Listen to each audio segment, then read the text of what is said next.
2015 November 27 നെതർലൻഡ്സിലെ ഹിൽവേഴ്സം city. പുറത്ത് മരവിപ്പിക്കുന്ന തണുപ്പായിരുന്നു. 16 വയസ്സുകാരിയായ ദാഷ ഗ്രാഫ്സ്മായ്ക്ക് അതൊരു സാധാരണ ദിവസമായിരുന്നു.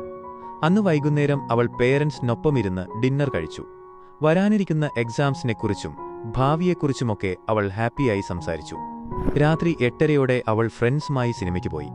സിനിമ കഴിഞ്ഞ് അവർ നേരെ പോയത് സിറ്റിയിലെ ലെറ്റ്സ് ഗെറ്റ് ഡൗൺ എന്ന നൈറ്റ് ക്ലബിലേക്കാണ്.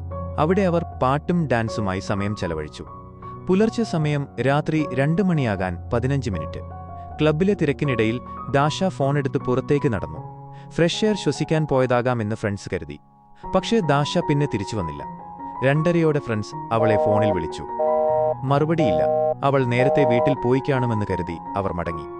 എന്നാൽ അവൾ വീട്ടിലേക്കല്ല പോയത്. -ഡിഗ്രി തണുപ്പിലൂടെ അവൾ സിറ്റിയിലൂടെ നടന്നു. CCTV വിഷ്വൽസിൽ അവൾ വേച്ചുവേച്ച് നടക്കുന്നത് കാണാമായിരുന്നു. ഈ 3 മണിക്കൂർ സമയം അവൾ എവിടെയായിരുന്നു എന്നത് ഇന്നും ആർക്കും അറിയില്ല. സമയം പുലർച്ചെ 5 മണി കഴിഞ്ഞ് 30 മിനിറ്റ്. ഹിൽവേഴ്സത്തിനടുത്തുള്ള വിജനമായ റെയിൽവേ ട്രാക്ക്. ഇരുട്ടിലൂടെ പാഞ്ഞു വന്ന ട്രെയിനിന്റെ ഡ്രൈവർ ട്രാക്കിൽ എന്തോ ഒന്ന് കണ്ടു. ബ്രേക്ക് ഇടാൻ സമയം കിട്ടിയില്ല. എല്ലാം നിമിഷങ്ങൾക്കുള്ളിൽ കഴിഞ്ഞു. പോലീസ് സ്ഥലത്തെത്തി ബോഡി പരിശോധിച്ചു.